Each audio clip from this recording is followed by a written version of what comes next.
Bonjour, bonsoir. Bonsoir to you also, and thanks for the welcome back. Welcome back. Thaddeus Buggs, the man himself. Look at this structure.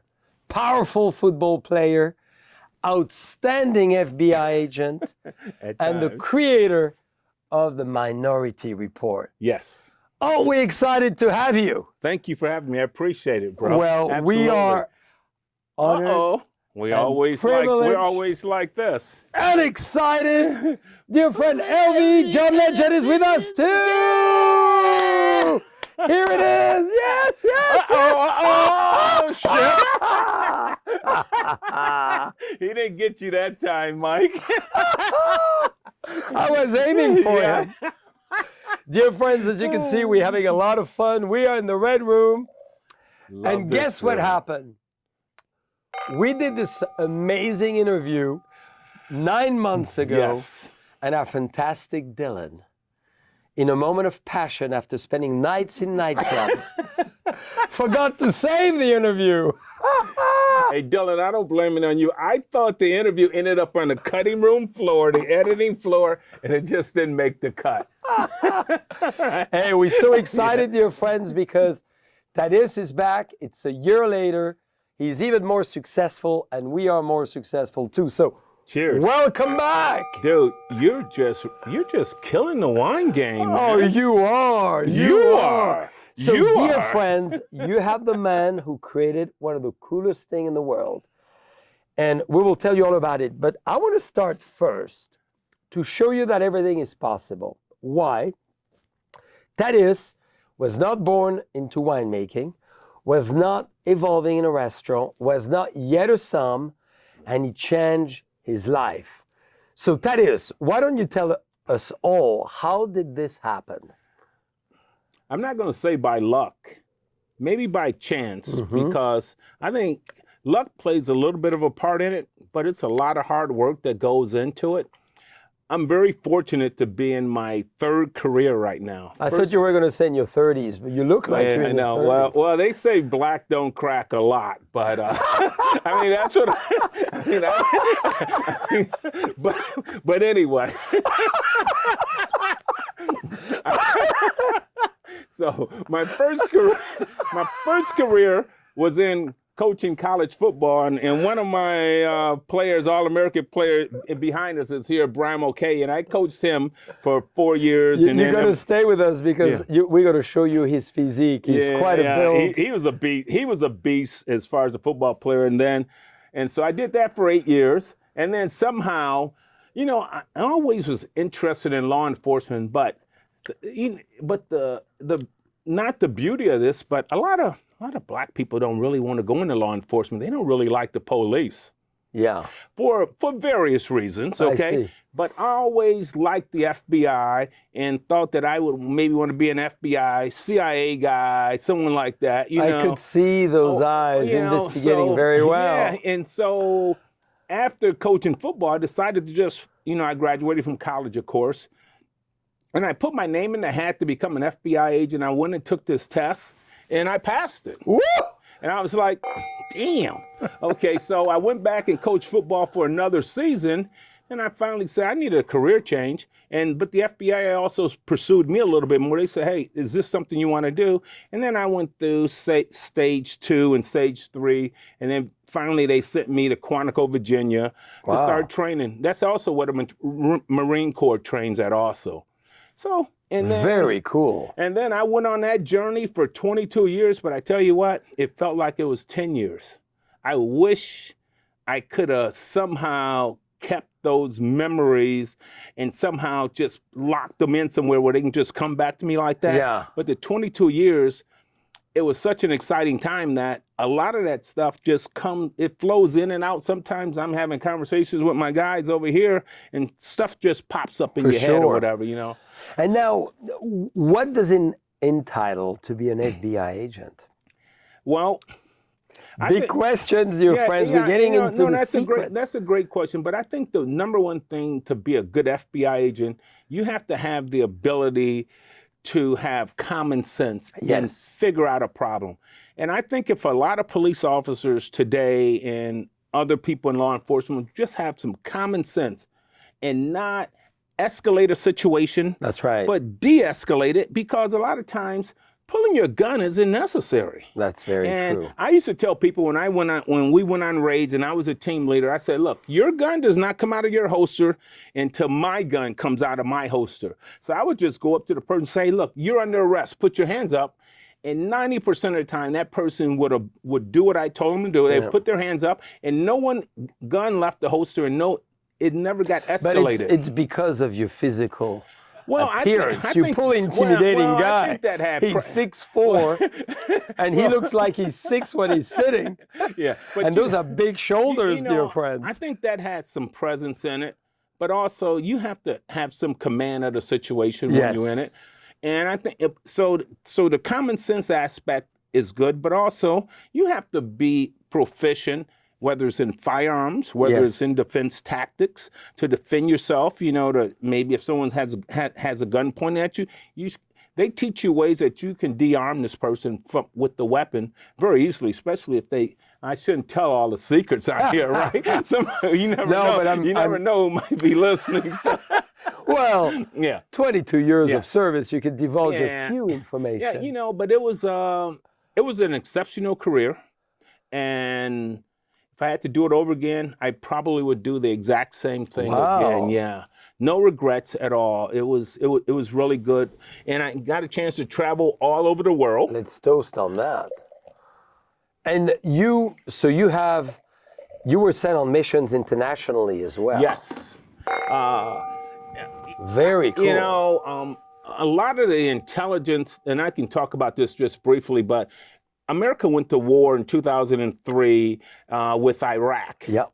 And I was able to be a supervisor, to be able to, I was in a very highly sensitive group that received a lot of intelligence from the war, and I had to disseminate it for people, they said, on a need-to-know basis. So these are people high up in the chain of command in the FBI. And I was just fortunate enough to learn a lot of things that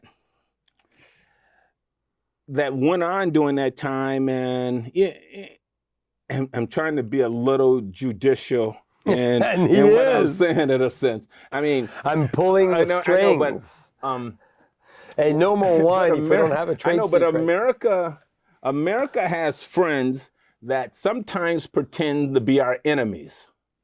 I see. Because the FBI has never solved, I don't think, hardly any case without someone giving the information to solve it. Or we gave someone a large sum of money for that information. And that's how it kind of works. That's how it works. Yeah, it kind of works, yeah. Which I remember taking a guy, this guy gave me a lot of information, and at the end of the day, I gave him $60,000 in cash. Woo! And then I said, so you would carry just bags of cash? $60,000 in cash, and I said, you need to sign this form. He had to sign this code name. He signed the form, and I said, by the way, you need to pay income tax on this money, right? I mean, I did my part, right? so well said. Yeah. But is there a story you want to share that was one of the most scary, sensitive, and powerful stories? Because everybody dreams about the FBI, the CIA, the special agent. I mean, all of us saw the latest James Bond. He's the James Bond of the United States. Well,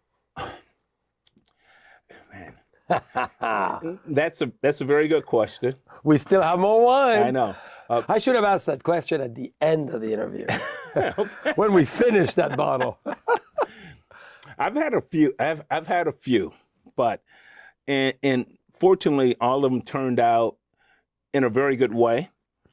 But probably one of the, I wouldn't say it was scary, because one thing about it is that when you're in the moment, when it's present and it's going on, and you're in a high-speed car chase and you're going down a one-way street with this guy 80 miles an hour, and you guys making these turns, blah, blah, blah, and then he's going through these different neighborhoods. He's wanted out of New York on a double homicide.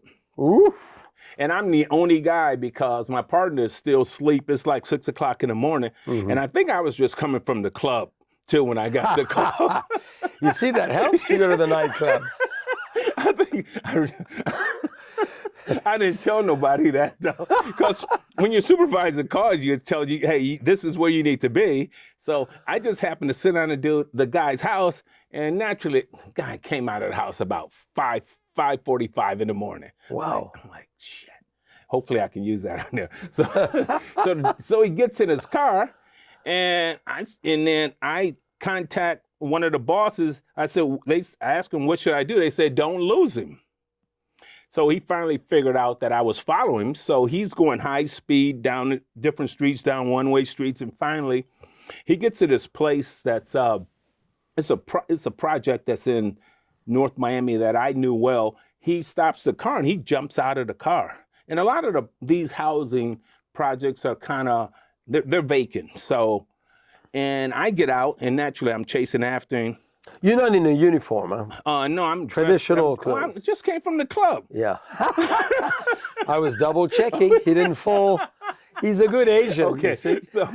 So that's how the French agent operates. And so and naturally I pull my gun out. I have this, man, back in the day we had this big Smith & Wesson 10 millimeter weapon, heavy as hell. So I'm chasing this dude, but as I'm chasing him, and it's still, kind of light out, but it's in between, and I lose track whether he's running to an apartment or not because they were mostly vacant. And so 2 other SWAT teams had tried to arrest this guy before and was unsuccessful. So I knew he's a kind of bad dude, but finally I caught a glimpse of him as he was running, and the only reason I was able to catch him that day, I was in better condition than he was. So I finally ran him down, and I had my gun out. I said, look, if you don't stop, I'm going to shoot your ass right now. And finally he stopped, and I got him down on the ground and proned him out and cuffed him. And then I finally got backup that came to help me out. But after that, it was no need. Wow. And I think the dude's doing life in So prison you were now. chasing him running? I chased him for well over a mile or so. Wow. And I was just and I tell people, and that's what Pretty cool movie scene. Yeah, it'd probably been a great movie scene because Denzel Washington's one of my favorite actors. Yeah, for sure. Well, you look like him. You his younger version. Yeah. He's the young dude of it. So no, but that turned out really well, and the guys, I think he's spending pretty much the rest of his life in jail, and that's where he should be. He was a bad dude. When you just kill 2 people for no reason, there's no reason for you to be walking around. That's for sure. But well, you could drink wine. I don't know instead. if we want to keep this whatever. But I just heard today that one dude from Wisconsin, he shot a couple people, and he was found not guilty. Huh. I don't know if you know about that No. or not. Okay, well, we'll leave that one alone. No, I don't follow those kinds of news. Yeah, but I try to get out of it. It happens too often. Yeah, it happens too often, yeah. So what's your position on firearms, in fact, if any? I'm not a gun nut myself. I have a firearm, and I'm able to carry a firearm, and I'm well trained, of course, in firearms. But I think that someone should have a firearm if they're trained well enough to use it. I don't think that there's any place for you to have an AR-15 or an assault rifle. That's right. Because you can't hunt with those rifles. There would be no meat left on the bone if you shot somebody with an AR-15. Sure. So specifically a chicken. But these guys, they think the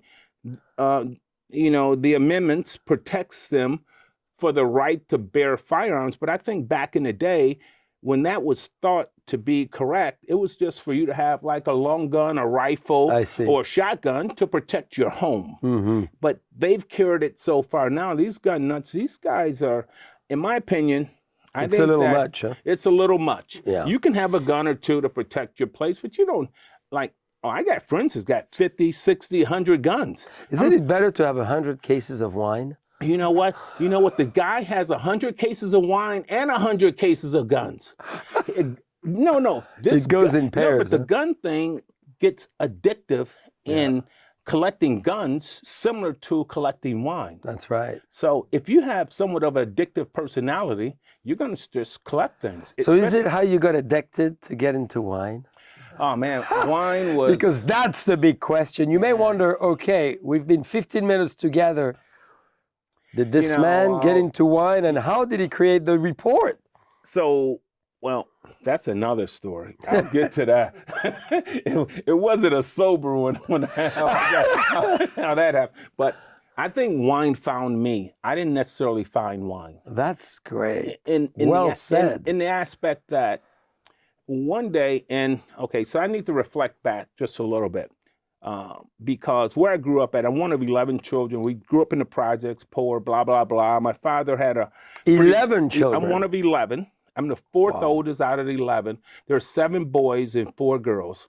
My father, very hardworking man, and he always provided food for us, so that was never an issue.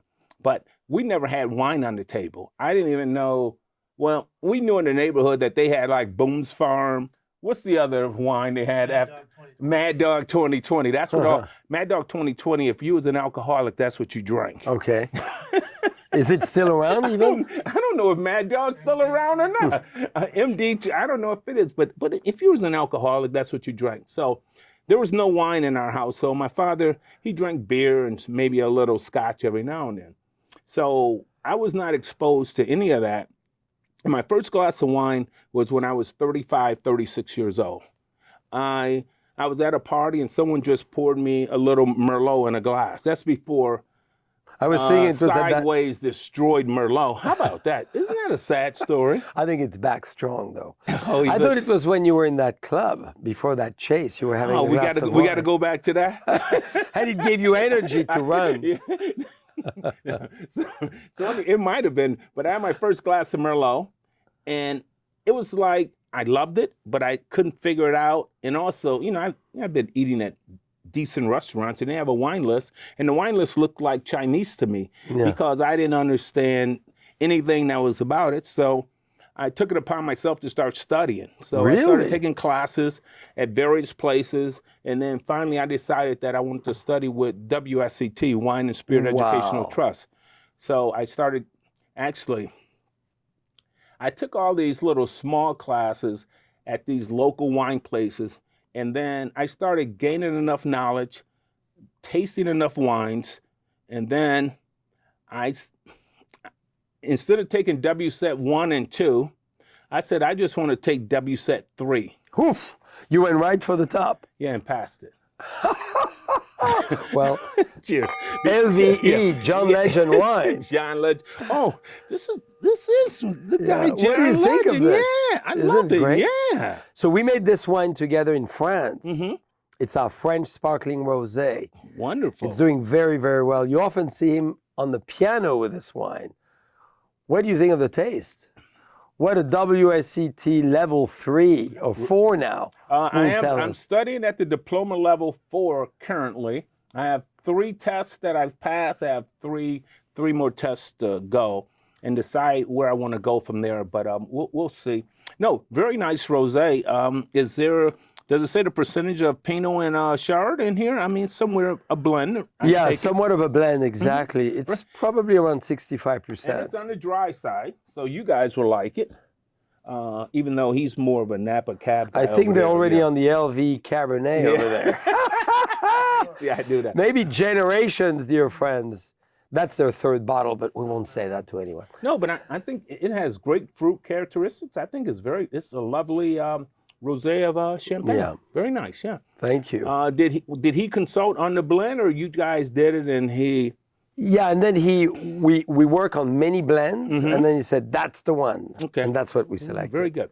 Yeah, it's a lot of fun between music and wine. Is there anything better? Oh, absolutely. I totally agree. But I love the fact that you elected to pursue education in a big way, and now you're continuing with level 4. So what do you want to do with this? Well, right now I have the Minority Wine Report with .com, which is my blog site, but I also have the podcast called Wine in Black and White. And the reason why I started the podcast, just so that we can get knowledge out there. The podcast is more like about teaching people about wine, the different aspects of Champagne, different wine regions, the different red grape varietals, different white grape varietals. And I started it with a white guy.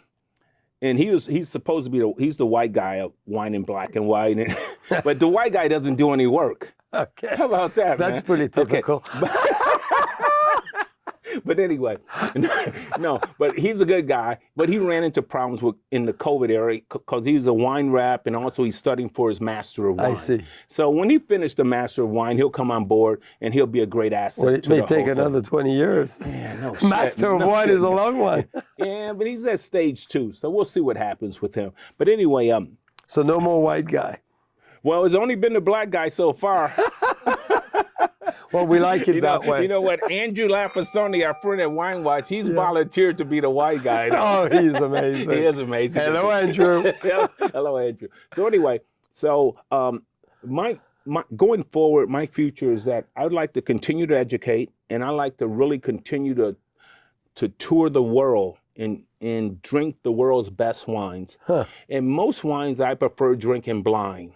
Much better. Because that's the beauty or the kind of, I'm trying to think of the right word. That's the challenge I get out of wine, is trying to figure out grape varietals. That's it. And on average, I think I taste around 4,000 different grape varietals a year. What? Wines a year. On average, that's about 10 a day. That's about 10 a day on average. 10 bottles of wine a day. Yeah. That's pretty good. Yeah. You start at breakfast? Okay, so my regular routine is that After the music. I get up about 10:30, 11 because I'm retired. And then I go to the gym, get a workout in, and then get something to eat. And then I start basically drinking wine until about 8 at night.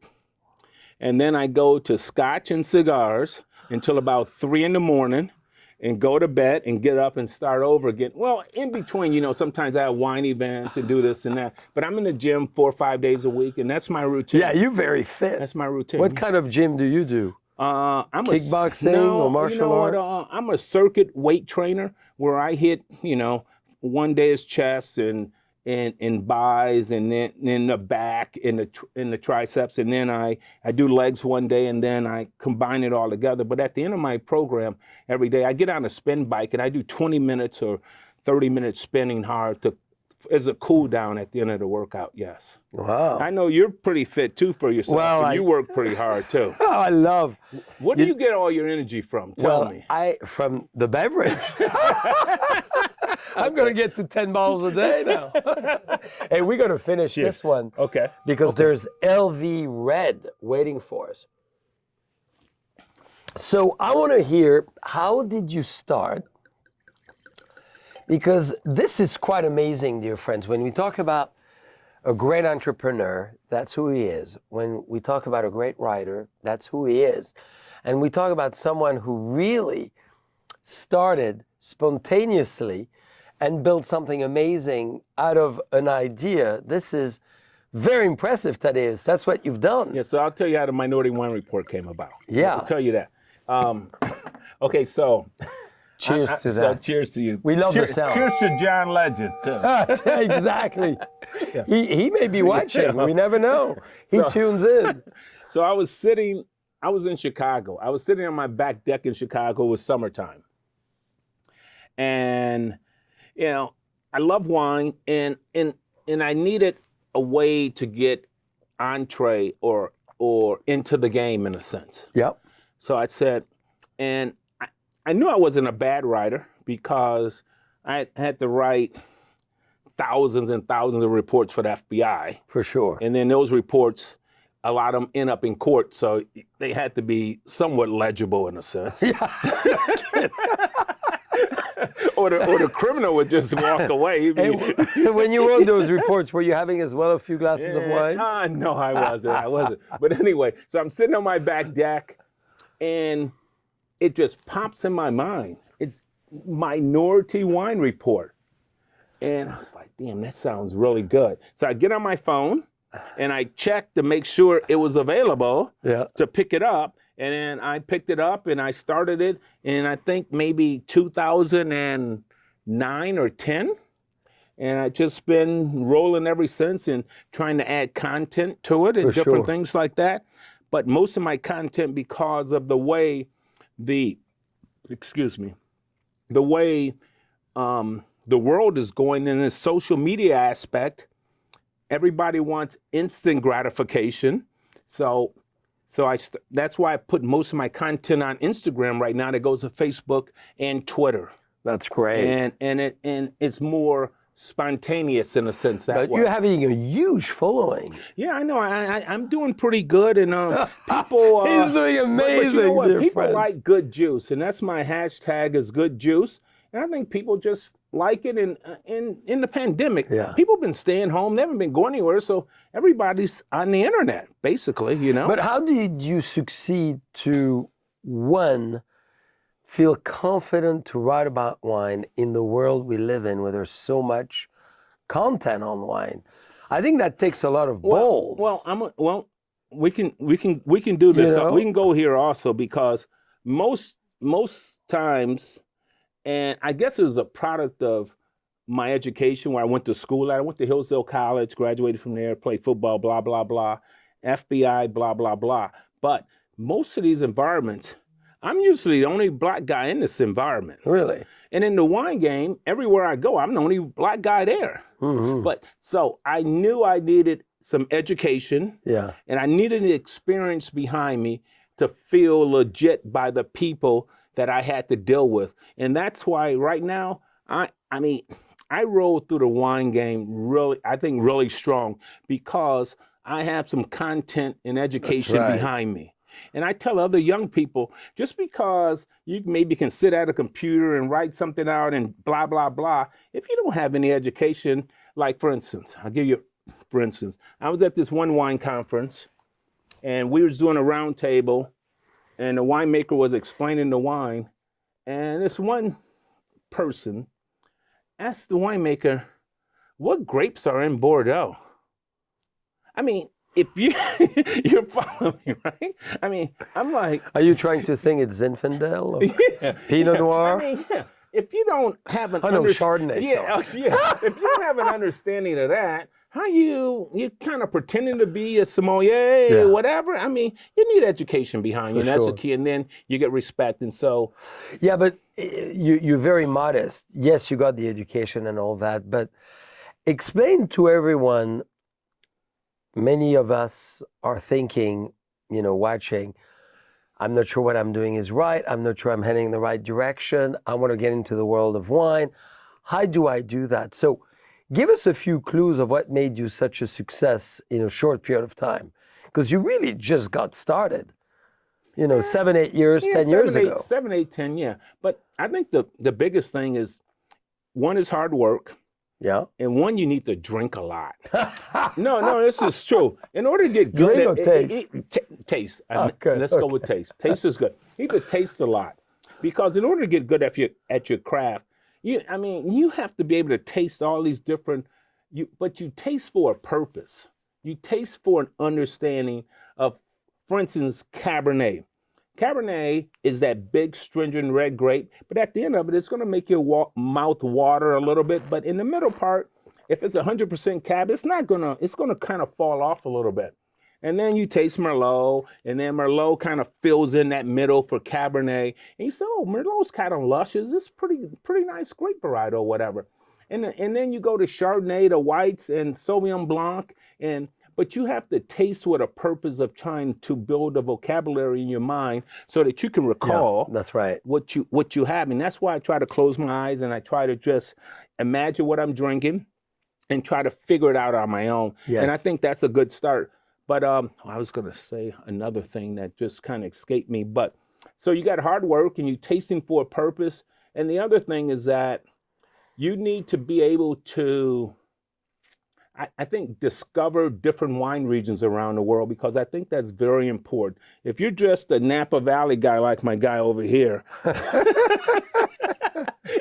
you throw him an Australian Shiraz, he might have trouble with that. So, well, I'm glad that he made the distinction now of Cabernet Sauvignon and Sauvignon Blanc. Yeah. So that's a good news. Yeah, that was a good For a white guy, he's doing pretty well. Yeah. No, but I think that hard work and getting some formal education, maybe taking some classes or as such, and also it's nothing wrong with going to your local wine shop and asking the person there that's the head of the wine, hey, put me together a mixed case of wines. Yeah. And you take them home, and over a course of time, you try different grape varietals and different wines, and that can help you get started into, I think, a successful career in that. Yes. So, using your own terms, Okay. your own vocabulary, how would you describe this amazing Legend Vineyard exclusive? This is a red blend, 2019, just released. And this is one of our most transformative wine, and we love it because it's like melody to your mouth. It's very harmonious, dear friends. But Beautiful now, label. thank you, the Outstanding rose. label, yeah. Okay, so first of all, red blend, John Legend Red Blend Napa Valley. So red blend is going to mean that it's going to probably be somewhat of a blend between Cabernet, maybe Merlot, Cab Franc. I know somewhere we need at a little least more of a little that. bit more. So, but and also the blend, because it's Napa Valley. I believe Napa Valley is 75%, 85. 85%.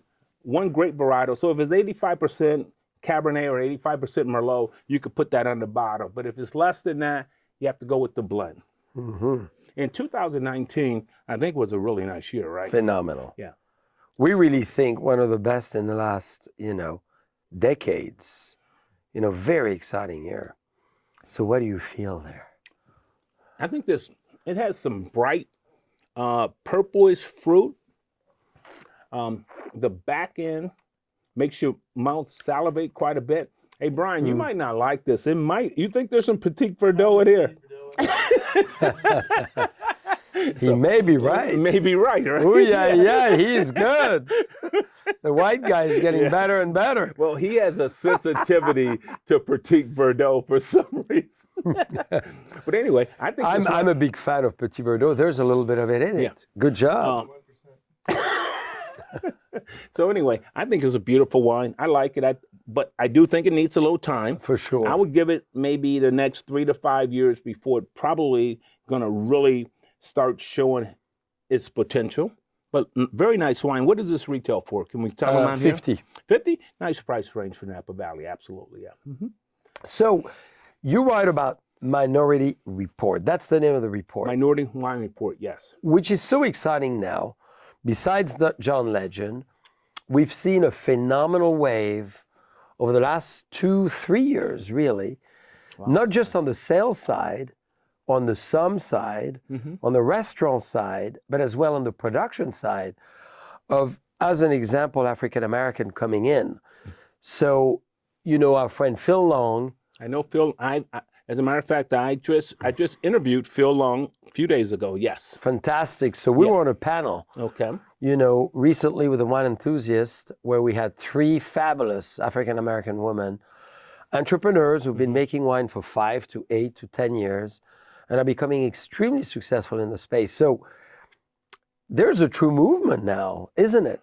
And you're probably one of the ones who started it. Well, I don't necessarily think that I started it, but I just was trying to get people to have a voice in it, because there's tremendous opportunities for African Americans to get into the wine game, because a lot of them feel like, the most they know about wine is maybe white Zinfandel, or they know some of that stuff that comes out of Italy. I'm not even going to mention the name. Some sweeter wines. Instead, this wine game is very complicated. That's right.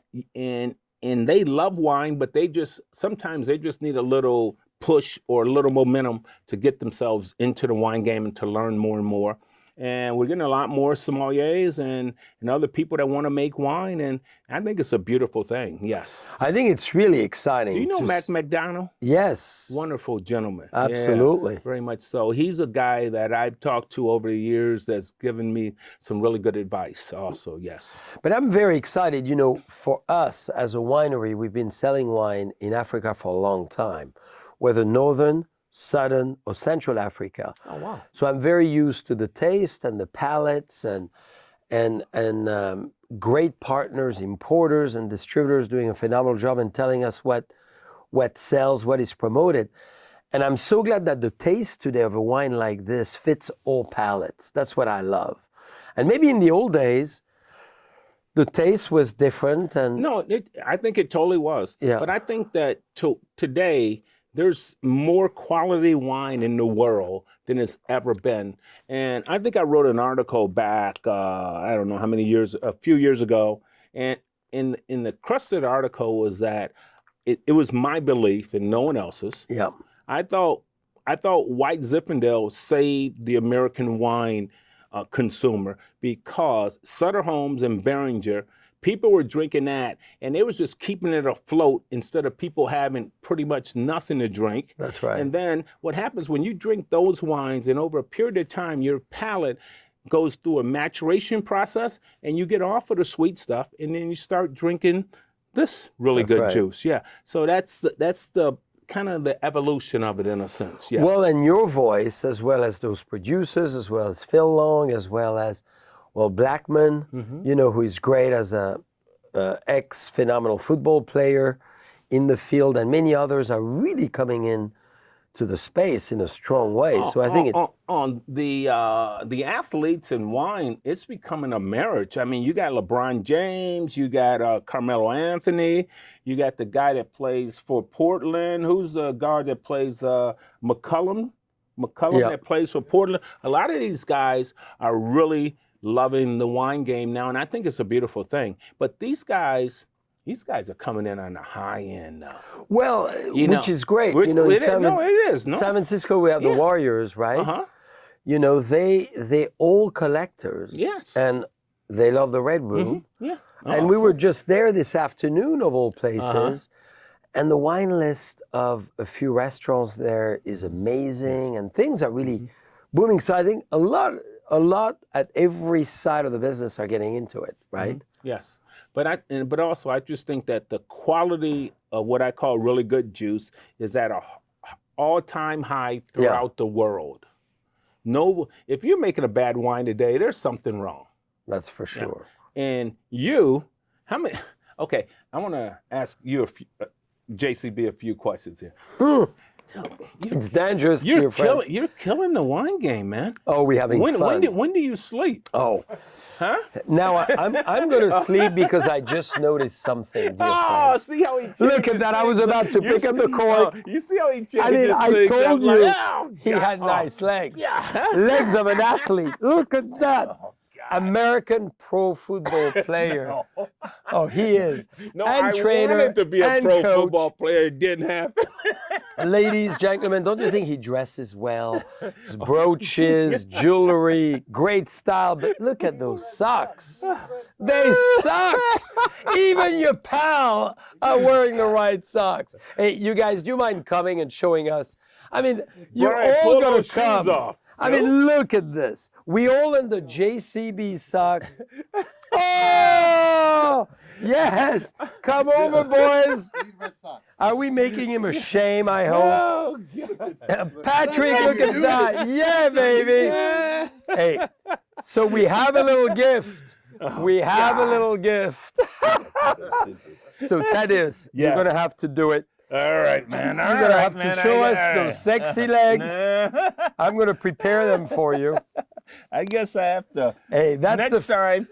Well, if there's a next time, I'm going to come prepared. Hey, that's the first time on the show, ladies and gentlemen. We're getting someone undressed. Oh, look at those lovely feet. Hey, it's got JCB on it too. Look at Hey, we're going to use those great legs to do pigeage in the cellar. Yeah. Oh, I can do that. Yeah. I don't mind putting He's in a big athlete, I don't mind dear putting in friend. a little work. Hey, you're doing a good job. Oh. So now, can you promise us that No, you're really look. going to wear red socks a lot I'm gonna more? wear these. I mean, nice slacks, red. Actually, red and gray go Hey, good together, with the doesn't black it? shoes. Well, maybe you want to do both both, feet, I'll do both. or you just want to. It's up to you. Is this the first time on your show? First time. Hey, we should provide foot massage and then put the red socks. Yeah. Is this So, These are your signature socks? yeah, so can you Wow. believe, look, if you There's a show logo on there somewhere, if right? you show our friends, There's a logo right there, get it, right? get it. I knew he was a Hey, sensitive man. he even gives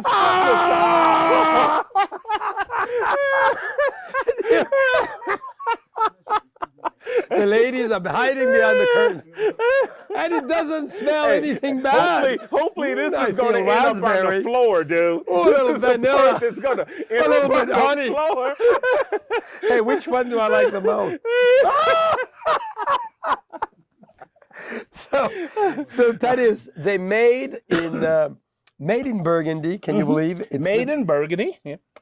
the company exists since 1906, and this is kind of the iconic socks maker in the world of the finest socks. They So- actually feel really good on the feet. No, this is no bullshit. These feel really good on the feet, man. Seriously.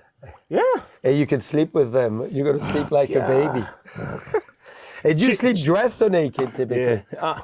You know what? It varies. Oh, really? It varies. Sometimes, I'm a little warm. I like to just, what do they call sleeping naked? Isn't there a term for that? Sleeping naked. Yeah, but anyway, yeah. No. Well, we're not going to get into that one, JCB. We're going to leave that one alone. So, dear friends, we have a big question. What keeps inspiring you? So much great success. 1 out of 11 kids made it to the CIA, built an amazing wine collection, started the CIA Minority / Wine FBI. Report, and I'll go with it. I provoked I'll go him. with that. I provoked him. I know. I'll go with that. Okay. You know what? I got you. You know what gets me You up? paid attention, which is You good. know what gets me up and motivates me? Yes. Is life. Yes. My Tell us life more about is that. so gifted, and this is all honesty, and this is not like a, just telling fairy tales. My life is so gifted and so precious that every day I get up, I'm trying to do something to make it a little bit better, Yes. and I 100% eliminate anyone else that wants to kind of screw my life up. I have no time for any negativity. Anybody's bringing anything negative towards me, they're out, and I don't deal with it. I'm with you. But wine is in my life, and I want to travel as much as possible and drink the best wines in the world and get to meet other people in other cultures, because I think that's special. Because just because we're in America, sometimes Americans are somewhat egotistical. They think they're better than other people. But I want to see the world, and I believe, like I said before, life is precious, and I don't know how much more time I have on earth. No one does. Everybody has a number. Nobody knows the number. So I want to enjoy it and do as many things as I can that I enjoy doing before that number comes up. I love it. Everybody has a number. That's well said. Now, what's your dream at large? Okay, so currently, my dream is that I think at some point I'm going to try to become a master of wine. Yes. I'm not sure if that's going to reach where I need it to go, because I think that in order to do that, you need to be 100% committed to do that. And I'm not there right now. Well, you're doing your number level 4. Yeah, doing level 4. Big deal. Yeah, it is. Yeah, it is. Well, you got to study. You got to. No, I'm. It's a big commitment. Yeah, I'm up to take D3, which is in level 4. It's kind of wines of the world, and just what it says. You need to know wines of the world. Yes. And if you don't taste wines of the world, you can't know wines of the world. You know what I'm saying? So from that standpoint, no, that's my immediate goal, is that. But excuse me. But but at the end of the day, I just want to say I've lived life and loved it, and I don't regret anything. Ooh. Not at all. No regrets. So if you went in the cemetery and there's something written on your tomb, what would you like it to be? That's a good one, dude. And because I think you nearly said it. But he lived and he had no regrets. And I had no regrets, and basically that's what it is. But there's another quote that I still have this and I can't remember. It's by not John F. but Robert F. Kennedy, the guy that was the Attorney General. And the quote was basically, "You lived a good life, and at the end, you had no regrets." Mm-hmm. And that's what hopefully that's that. what it'll be for me. I don't want. Oh, another thing. Okay, so I don't want. It's getting interesting, dear friends. I don't want anybody to come to. At the end of the day, for me, I don't want anybody to come and have crying and trying to say how much they appreciate me or love me, blah blah blah. Let me move on with that because I've already lived my life the way I want to live it. So because Krug is my favorite champagne, Yes. whoever comes to my ending days, hopefully I'll have enough money for them to drink unlimited Krug and then just sit around and talk about stories, and then my ashes be spread over a nice wine field. I love that. Yes. Cheers. Well, now, we would like to hear from the sage, from Thaddeus himself. Maybe something you'll write in the Minority Wine Report. Maybe a big statement for our friends watching. It's the end of 2021, finally. You know, not finally because it hasn't been as bad as for some of us as for some others, so we're very fortunate. Look, we're here in Napa Valley in the Red Room together. Yes. Having an amazing time. Red Room's a wonderful place if you ever get a chance. Really special. And you can wear your red socks. He might let you in free with the red socks on, okay? That's right. Specifically if you come barefoot. Okay. So what would be your big statement to the world? In terms of Any just- topics you wish. Well, the biggest statement I can make to the world, one, I think if you drink more wine, you'll be better off because you'll be happier as a person and as people. But the other thing, I just don't like the tension that's in the world. That's right. Whether it's white, black, blah, blah, blah. Everybody that gets cut in this world, you're going to bleed. The blood's going to be red. Everybody's blood the same. No one's different. So you have no right to think that you're better than anyone else just because of the color of your skin, period. And it's a learned behavior because kids, when they're born, they have no thought of racism or dislike or anything. It's a learned behavior that the parents start out teaching them, and it's wrong because we're going to all live a lot better life, a longer life, if we just love your neighbor because, there's going to be people you're going to like or dislike for whatever reason. And it has nothing to do with race, but that's fine. But just don't hate a person just because of the color of their skin. I just think that's flat out wrong. Absolutely. Yeah. Cheers, We bro. agree so much, dear friends. Like that. Oh, I love that. Hey, damn, we might have to take one of these home with us, Doc. Hey, that's the right intention. Yeah. Great to see you. Thank you, my friend. I appreciate it. And I'll see you next week in Fort Lauderdale. I cannot wait. And dear friends, whether it's the CIA or the FBI, they're both great organizations. Yeah. In this case, he got me. I was trying to play with him, and he knew I said CIA when it was FBI. So to all the secret agents out there, the answer is drink wine when you write your report. Yeah. Cheers.